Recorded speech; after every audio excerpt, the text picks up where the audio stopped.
Shalom, saudara-saudara yang dikasihi Tuhan Yesus Kristus, selamat pagi. Selamat berjumpa lagi pada renungan harian di pagi ini. Damai sejahtera Allah Bapa dan sukacita Roh Kudus memberkati kita semua. Kiranya kasih dan hikmat Tuhan Yesus Kristus menolong kita untuk melakukan tugas dan pekerjaan kita di sepanjang hari ini.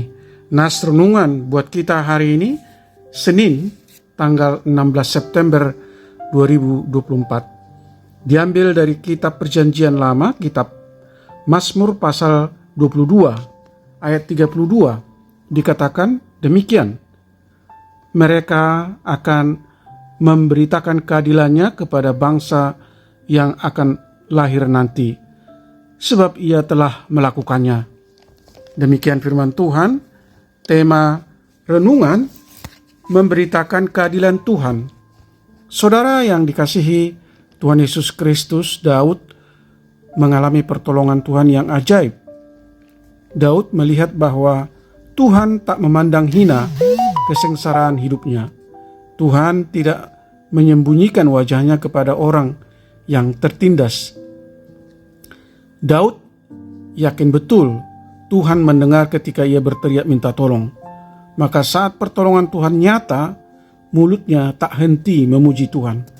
Daud memberi kesaksian akan kebaikan Tuhan kepada anak cucunya agar mereka mengingat dan memuji kebesaran Tuhan.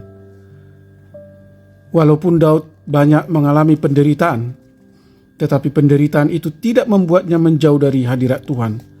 Daud tetap teguh dan setia hanya kepada Tuhan Allah yang dipercayainya sebagai juru selamatnya.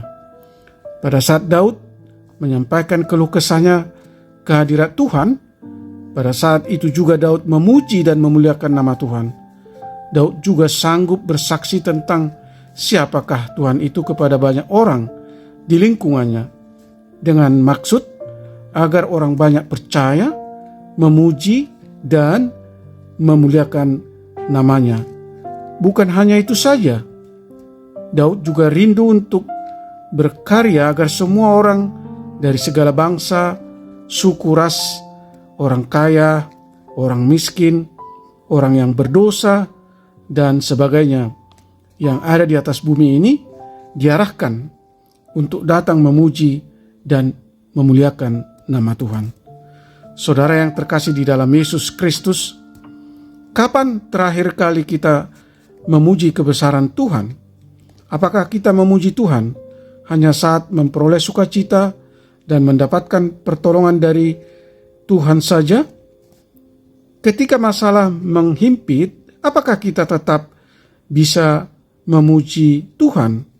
Hati yang tersentuh oleh kebaikan Tuhan tak akan membiarkan mulutnya berdiam. Ada kesaksian yang akan terus dinyatakan sebagai wujud ungkapan syukur. Orang yang rendah hati akan mencari dan memuji Tuhan, dan juga akan memasyurkan nama Tuhan.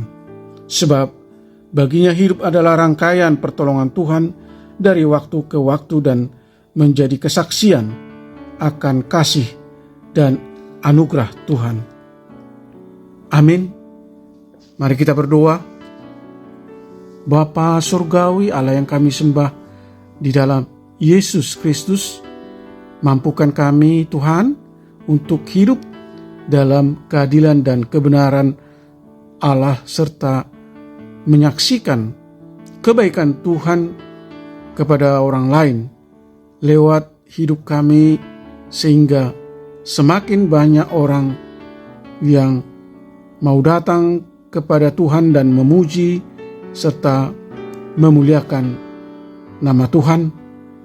Tolong kami untuk mampu meneladani iman percaya Daud, yang percaya bahwa Tuhan tidak memandang hina penderitaan Daud. Tuhan tidak menyembunyikan kehadirannya. Tuhan tidak pernah meninggalkan Daud di tengah penderitaannya, karena ia adalah Allah yang peduli. Oleh karenanya, sadarkan kami Tuhan bahwa tidak ada satu hal pun yang dapat menghalangi dan menjauhkan kami dari penyertaan Tuhan. Berkati semua kami anak-anak Tuhan, para pendengar renungan pagi ini, dimanapun kami berada. Buatlah hati kami selalu haus dan rindu untuk bersekutu denganmu, dan percaya bahwa seberat apapun persoalan yang kami hadapi, agar kami tetap memuji dan bersyukur kepadamu. Tuhan kiranya berbelas kasih dan berkarya menyembuhkan mereka yang sakit, menopang dan meneguhkan mereka yang letih lesu dan berbeban berat, dan menghibur mereka yang berduka dengan kasih setiamu yang melimpah. Terima kasih Tuhan. Kami berdoa dan mengucap syukur dalam nama anak-Mu Tuhan Yesus Kristus. Amin. Shalom. Selamat beraktivitas. Tetap sehat. Tuhan Yesus memberkati.